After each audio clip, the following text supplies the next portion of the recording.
With my mom's death a few months ago, I've been thinking a lot about my life growing up. Overall, I would say that my life growing up was pretty much as my older brother described in his tribute to my mom, an Ozzie and Harriet life. If you don't know that reference, it was a sitcom in the 60s where everyone seemed to get along and whatever the situation was for that episode, in 30 minutes it was all worked out. And from all appearances, they were a happy family. But the real life story of Ozzie and Harriet Nelson was filled with some very real tragedies and disappointments. Now, as good as my life was growing up, and it was good, I do recall some things about how our family system worked. Now, this is kind of a composite of memories from ages 6, 10, 16, maybe even 20 years old. I lied to my parents, and I ditched school, I dented the car, I came home drunk, and I wasn't 21. I'd messed up, or I'd let my parents down in one way or another. Sometimes these were epic fails, and other times they seemed rather trivial. But the agonizing part of these memories is not that my mistakes had been exposed to the light. The painful part is what did not happen after my apology. I seldom remember a conversation about reconciliation or about forgiveness. Maybe it was implied, but I learned to live with the worst punishment of all growing up, and that was shame. I know that I was loved, but I never remember my shame being addressed. In our home, we heard a lot of I love yous, but I never remember my mom or dad saying after a mess up or a failure, I forgive you, or I still love you. Grace was not something I got so much from my mom and dad. Sometimes there was actually just a deafening silence for days. And the look, especially from my mom, of, I can't believe you did that. Always unspoken. And after enough silence, we would slip back into a routine of feeling loved, but it didn't erase the shame. I learned grace from my grandma.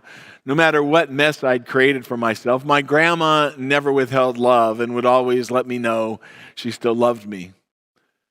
Depending on the severity of the transgression, well, that is what determined how long it took the ice to melt. And eventually my world would return to a wounded sense of normality. The shame remained and reminded me with each look in the mirror that somehow I was not enough, that I was broken and I was wrong. The story we just heard read from the Gospel of John is filled with this kind of shame. And it reminds me of what many of us, including myself, know too well. In fact, this story hurts my soul each time I hear it. Peter, Jesus' closest disciple, is beating himself up, filled with shame. He's on a fishing boat on the Sea of Galilee. Now, let me give you a little bio here of Simon Peter. Jesus called him the Rock. Peter's the one who was in awe of a miraculous haul of fish. Peter's the one Jesus told to be a fisher of men. Peter had the courage to be the first one to declare that Jesus was the Son of God. Peter witnessed Jesus healing his mother-in-law. Peter had such a profound trust in Jesus that he actually walked on water. Peter was one of the 3 disciples on the mountaintop with Jesus when Jesus was transfigured. Peter is the one who boldly swore to always have Jesus back, even unto death. Peter had so much to feel good about, but he, like the rest of us, was not perfect. He got frightened. He was unsure. His courage and his faith wavered at times. On the night of Jesus' arrest, he was recognized as one of Jesus' friends while standing around a charcoal fire. It hadn't even been a day since he'd pledged his loyalty to Jesus when he heard someone say, "Hey, I saw you with Jesus. You must be one of his followers." No, I am not. I swear, I don't even know the guy. 3 times he's asked. A dangerous and a costly question. And 3 times, Peter boldly denies being associated with or knowing Jesus. It tells us in Luke 22 that the 3rd time Peter denied Jesus, Jesus looked him right in the eye and the cock crowed and Peter got up from the charcoal fire, ran away and wept bitterly. Shame overcame him. Did you ever say something and as soon as the words were off your tongue, you wanted to take them back, filled with regret? You wanted to run away. Your heart was saturated with shame, and it seemed there was nothing you could do to fix it. So Peter is filled with shame and regrets, and he retreats to the life he once knew, the life of a fisherman, wounded, ashamed, confused at the circumstances and at his behavior. Peter goes back to a fishing boat. Sound familiar? Isn't that what we all do when we're ashamed? Retreat to whatever is safe, comfortable, familiar. Maybe something that's rather benign, or maybe it's toxic and addictive. Running full speed away from our shame and towards anything that will help us escape the pain, the shame, the voices that cry out telling us we're not enough and that we'll never be enough. Peter had forgotten who he was. He was now defining himself by his failure, by his mess-ups. Peter probably thinking once he gets on that boat, his shame won't be there. His broken heart won't be there. And most of all, Jesus, the one he let down, won't be there. But we know that this won't work because there's no place in our life narrative, in our circumstances, where Jesus isn't present. Jesus is just as present in our moments of messing up and in our running away as he is in our most tender and deeply successful moments of faith and compassion. Jesus is not hanging out with us to humiliate us or to create a deafening silence that shames us, telling us we'll pay for what we did, or giving us a death stare that says, I can't believe you did that. Those thoughts and reactions to our screw-ups, they're totally on us. This all comes from a very warped way of understanding and relating to God. Too many times we have this unhealthy obsession with other people's faults and shortcomings. We think by pointing out and shaming the misdeeds of others, we are good by comparison. It's not how Jesus operates. Grace and reconciliation are at the heart of this story, are at the heart of Jesus' desire for each and every one of us. But Peter has forgotten so much of what he knew about Jesus. It was as if all that he had come to know about Jesus died with Jesus on the cross. And at that moment, it all seemed meaningless and powerless.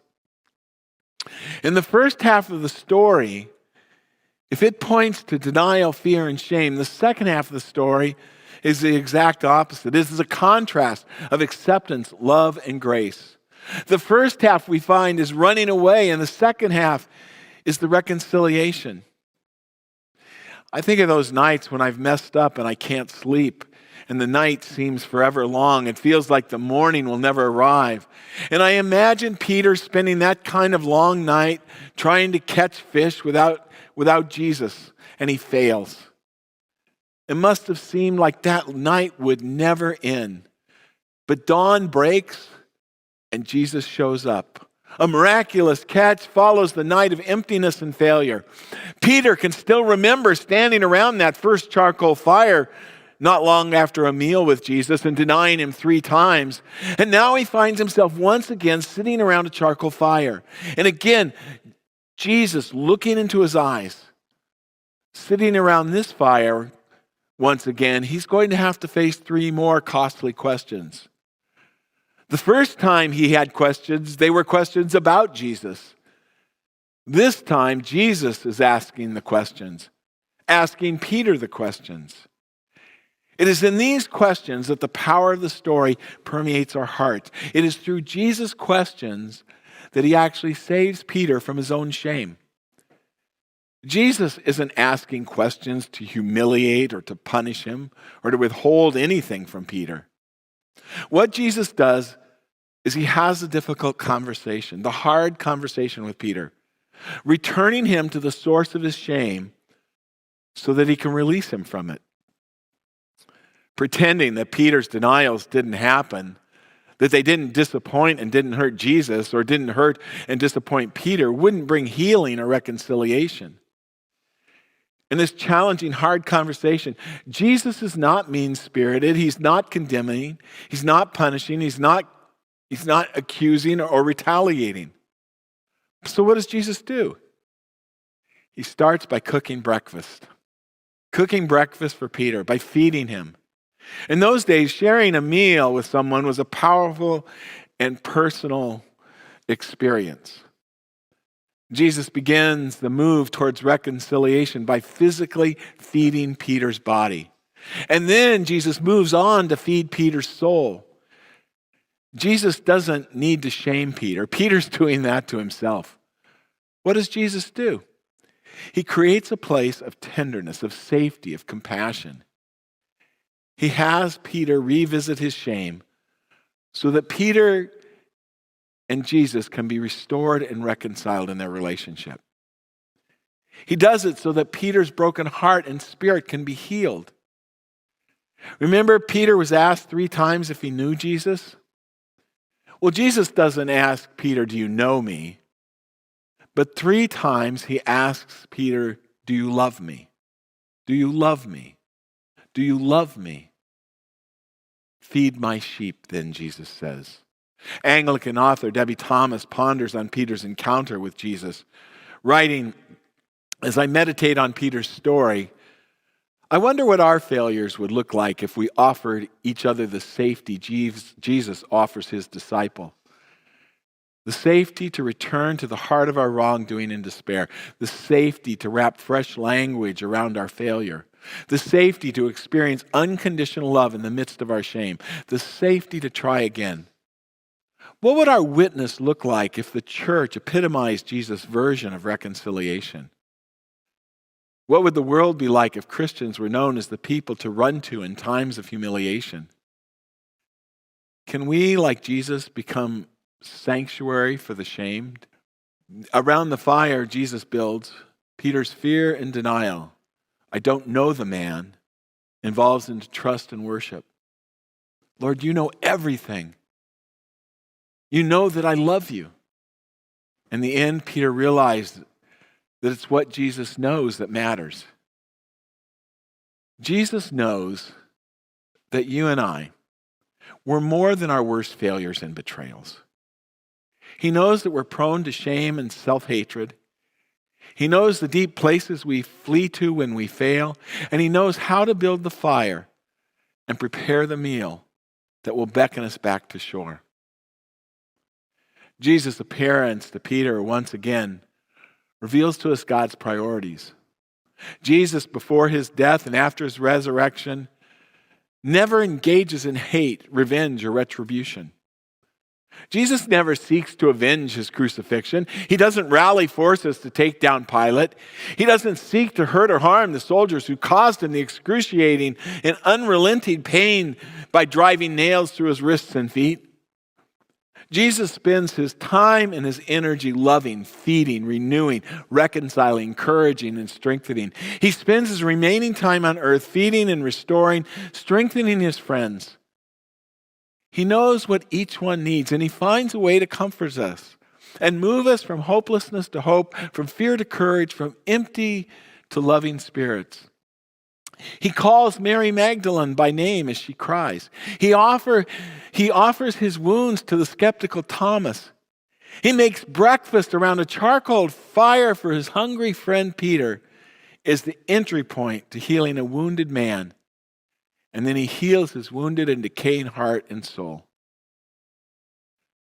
Jesus spends his time reminding people who they are and whose they are. Jesus continues building the relationship through reconciliation, through grace, and through a profound and unconditional love.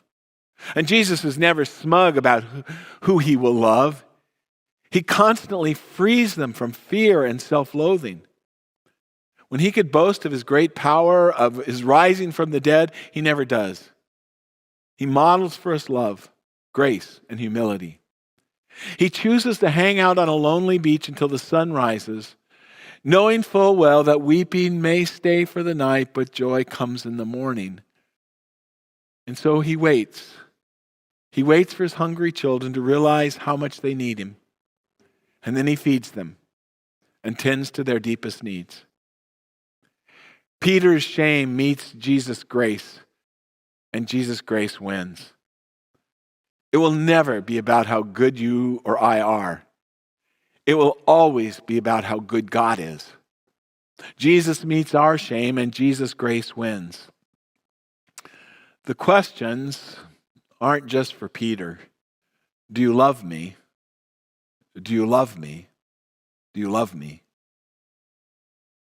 And Jesus' response to Peter is more than just instructions for Peter. Jesus' response to Peter can also be understood as our commission. As Jesus says, then feed my sheep. If you love me, then you will love others as you love yourself. As writer and research professor Brene Brown puts it, shame cannot survive being spoken. Our shame cannot stand up to the grace of God, cannot overpower the love of Jesus. Shame cannot outlive the resurrection. When shame encounters the God who is love, it crashes and burns. And so how will you answer the question this day? Do you love me? I hope our response in a world that is often cynical and afraid will be more than just words. I pray that our response of you know that I love you, Lord, will be evident not only in our words, but in our courage to be kind, our courage to be generous of spirit, and our courage to fight for compassion, mercy, justice, and reconciliation. Amen. And now